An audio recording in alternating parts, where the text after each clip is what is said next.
हमारे YouTube channel में आप सभी का स्वागत है। जो भी हमको इस वीडियो में देख रहे हैं उन सभी को हमारी तरफ से राम राम।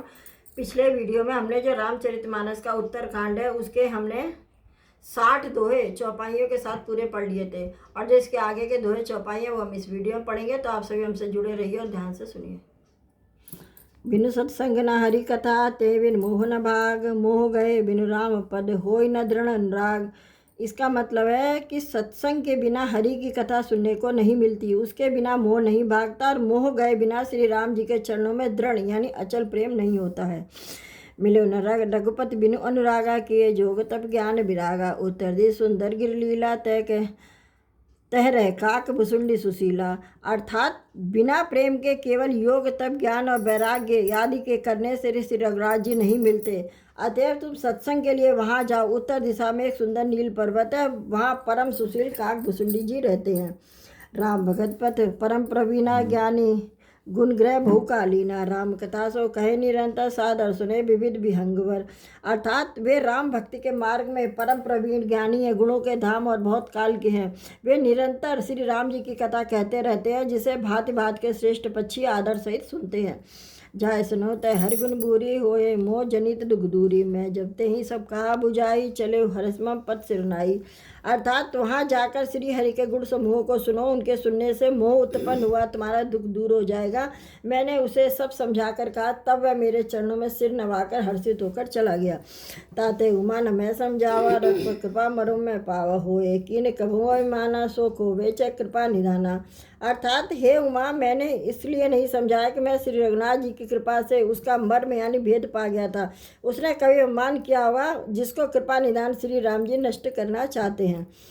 कसते हूँ ते पुनि मैं नहीं राका समझे खगई के भाषा। प्रभु माया बलवंत भवानी, जानी न मोह कवन असज्ञानी। यानी फिर कुछ कारण भी मैंने उसको अपने पास नहीं रखा कि वे पक्षी पक्षी की ही बोली समझते हैं। वाणी प्रभु की माया बड़ी ही बलवती है, ऐसा कौन ज्ञानी है जिससे वह न मोह ले। ज्ञानी भगत शिरोमणि तिरुवन पतिकर जान, ताहि मोह माया नर पावर करें गुमान। यानी ज्ञानियों में और भक्तों में शिरोमणि है, वे तिरुवनपति भगवान के वाहन। उन गरुण को भी माया ने मोह लिया, फिर भी नीच मनुष्य मूर्खतावश घमंड किया करते हैं। मास परायण 28वां विश्राम। शिव बिरच को मोही को है बपुरा आन, अजय जान भजय मुनि मायापति भगवान। अर्थात यह माया जो शिव जी और ब्रह्मा जी को भी मोह लेती, तब दूसरा बेचारा क्या चीज़ है। जी में ऐसा जानकर मुनि लोग उस माया के स्वामी भगवान का भजन करते हैं। गए गरुण जय बसई भुसुंडा, मत अंकुट हरि भगत अखंडा। देख शैल प्रसन्न मन भयो, माया मोह सोच सब गए हूँ। अर्थात गरुड़ जी वहाँ गए जहाँ निर्बाध बुद्धि और पूर्ण भक्ति वाले काक भुसुंडी जी बसते हैं। उस पर्वत को देखकर उनका मन प्रसन्न हो गया, और उनके दर्शन से ही सब माया मोह सब सोच जाता रहा। करि तड़ाग मज्जन जल पाना, बट तर कहूँ हृदय हर्षाना। वृद्ध वृद्ध विहंगते आए, सुने राम के चरी सुहाए। अर्थात तालाब में स्नान और जलपान करके वे अप्रसन्न चित्त से बट वृक्ष के नीचे गए। वहाँ श्री राम जी के सुंदर चरित्र सुनने के लिए बूढ़े बूढ़े पक्षी आए। कथा आरंभ करे सोई चाहा, ते समय गयो खगना। आवा देख सकल खग राजा, हर्ष उभाय सहित समाजा। अर्थात भुसुंडी जी की कथा सुनना आरंभ करना ही चाहते थे कि उसी समय पक्षीराज गरुण जी वहाँ पहुँचे। पक्षियों की राजा गरुण जी को आते देखकर काक भुसुंडी जी सहित सारा परिवार, सारा पक्षी समाज हर्षित हुआ। अति आदर कर पतकर कीना, स्वागत पूछी सुहासन दीना। कर पूजा समेत अनुरागा, मधुर वचन सब बोले उकागा। यानी उन्होंने पक्षीराज गरुड़ जी का बहुत ही आदर सत्कार किया और स्वागत पूछकर बैठने के लिए सुंदर आसन दिया। फिर प्रेम सहित पूजा करके काक भुसुंडी जी भी मधुर वचन बोले। नाथ कृतारथ भयऊ मैं, तब दर्शन खगराज। आय देव सो करो प्रभु आयो कई काज। अर्थात हे नाथ, हे पक्षीराज, आपके दर्शन में से मैं कृतज्ञ हो गया हूँ। आप जो भी आज्ञा दें अब मैं वहीं करूँ। हे प्रभु, आप किस कार्य के लिए आए हैं। सदा कृतारथ रूप तुम, कह मृद वचन खगेश। जही के अस्तुति सादर निज, मुख कीने महेश। यानी पक्षीराज गरुड़ जी ने कोमल वचन कहा, आप तो सदा ही कृतार्थ रूप है, जिनकी बड़ाई स्वयं महादेव जी ने आदर पूर्वक अपने मुख से की है। सनहु तात जय कारण आयो, सो सब भयो दरस पायो। दे की परम तावन आश्रम, तब आश्रम गयो मोह संशय नाना भ्रम। अर्थात हे तात सुनिए, मैं जिस कारण से आया था वह सब कार्य तो यहाँ आते ही पूरा हो गया, फिर आपके दर्शन भी प्राप्त हो गया। आपका परम पवित्र आश्रम देखकर ही मेरा मोह संदेह अनेक प्रकार के भ्रम सब जाते रहे। अब श्री राम कथा अति पावनी सदा सुखद सुखद दुख पुंज नवानी नसावनी साधरतात सुनावो मोही बार बार वे प्रभु तो ही।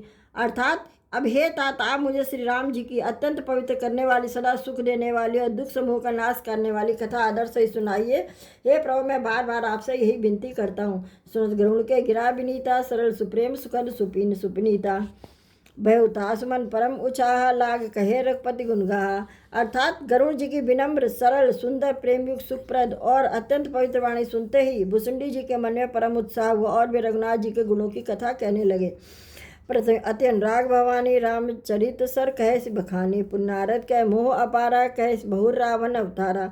अर्थात हे भवानी, पहले तो उन्होंने बड़े ही प्रेम से रामचरितमानस सरोवर का रूपक समझाकर फिर नारद जी का अपार मोह और फिर रावण का अवतार कहा।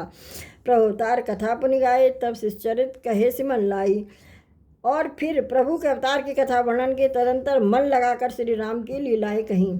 बाल चरित कही विविध विधि मन में परम उछाह ऋषि आगमन कहे सि पुनि श्री रघुवीर विवाह। अर्थात मन में परम उत्साह भरकर अनेकों प्रकार की बाल लीलाएं कहकर फिर ऋषि विश्वामित्र जी का अयोध्या आना और श्री रघुवीर जी का विवाह वर्णन किया। बोल राम अभिषेक प्रसंगा पुण्य वचन राज रसभंगा पूर्वासीन कर विनय विषादा कहे राम लक्ष्मण संवादा। अर्थात फिर राम जी का अभिषेक प्रसंग, फिर दशरथ जी के वचन से राज रस यानी राज्याभिषेक आनंद में भंग पड़ना, फिर नगर निवासी का विनय विषाद और श्री राज लक्ष्मण का संवाद बातचीत कहा। विपिन गवन के भट अनुरागा सुरसर उतर निवास प्रयागा वाल्मीकि प्रभु मिलन बखाना चित्रकूट जिम बसे भगवाना। अर्थात श्री राम जी का वन गमन, केवट का प्रेम, गंगा जी से पार उतर कर प्रयाग में निवास, वाल्मीकि जी का प्रभु श्री राम जी का मिलन और जैसे भगवान चित्रकूट में बसे, यह सब कहा। सचिवागमन नगंड मरना भरता गमन प्रेम बहुबरना कंडप क्रिया संगपुरवासी भरत गए जय प्रभु सुखराशि। और फिर मंत्री सुमंत्र जी का नगर में लौटना, राजा दशरथ जी का मरण, भरत जी का ननिहाल से अयोध्या में आना और उनके प्रेम का बहुत वर्णन किया। राजा की अंत्येष्टि क्रिया करके नगर निवासियों को साथ लेकर भरत जी वहाँ गए जहाँ सुख की राशि प्रभु श्री रामचंद्र जी थे। पुण्य रघुपत बहु भी समझाए ले पादुका अवधपुरी आए, भरत रहन सुरपत सुत करनी प्रभु अत्र भेंट बहु पुनि भरनी। अर्थात फिर रघुनाथ जी ने बहुत प्रकार से समझाया जिससे वे खड़ाऊ लेकर अयोध्यापुरी लौटा। फिर सब कथा कही। भरत जी की नंदीग्राम में रहने की रीत, इंद्रपुर जयंत की नीच करनी और फिर प्रभु श्री रामचंद्र जी और अत्रि जी का मिलाप वर्णन किया। कई भी विराट बद जेई विधि देह तजी भर सर्वंग वरण सुति क्षण प्रीत पुनि प्रभु अगस्त्य सत्संग। अर्थात जिस प्रकार विराट का वध हुआ और सर्वभंग जी ने शरीर का त्याग किया, वह प्रसंग कहकर फिर सुतीक्ष्ण जी का प्रेम वर्णन करके प्रभु और अगस्त्य जी का सत्संग वृत्तांत कहा। कई दंडक वन पावनताई गीत मैत्री पुनित गाई पुण्य प्रभु पंचवटी कृतवासा भंजी सकल मुनिन की त्रासा। अर्थात दंडक वन का पवित्र करना कहकर फिर भुसुंडी जी ने गृहराज के मित्रता का वर्णन किया। फिर जिस प्रकार प्रभु ने पंचवटी में निवास किया और सब मुनियों के भय का नाश हो जाए। पुण्य लक्ष्मण उपदेश अनुपा सूपनखा जिम कीन गुरूपा खरदूषण वध बहुरी बखाना जिम संबर मुदसान अनजाना। अर्थात फिर और जैसे लक्ष्मण जी को अनुपम उपदेश दिया और सूर्पणखा को कुरूप किया, वह सब वर्णन किया। फिर खरदूषण वध और जिस प्रकार रावण ने सब समाचार जाना वह सब बखान कर कहा। दस कंदर मारीचवत कहे जय विधि भई सो सब तय कहे पुनि माया सीता कर हरना श्री रघुवीर विरह कछ बनना। अर्थात तथा जिस प्रकार रावण और मारीच की बातचीत वह सब उन्होंने कही। फिर माया सीता हरण और रघुवीर जी के विरह का कुछ वर्णन किया। पुण्य प्रगीत क्रिया जिम कीनी विधि कंबद सब रही गति दीनी बहुरी विरह बरनत रघुवीरा जय विध गए सरो भरतीरा। अर्थात फिर प्रभु ने गिद्धराज जटायु की जिस प्रकार क्रिया की कंबंध का वध करके और सबरी को परम गति और जिस प्रकार विरह वर्णन करते श्री रघुपति जी की पंपासर के तीर पर गए, वह सब कहा। तो आइए आज के दोहे चौपाई हम यहीं पर समाप्त करते हैं। इसके आगे के दोहे चौपाई हम अगले वीडियो पढ़ेंगे। तब तक के लिए आप सभी को जय श्री राम।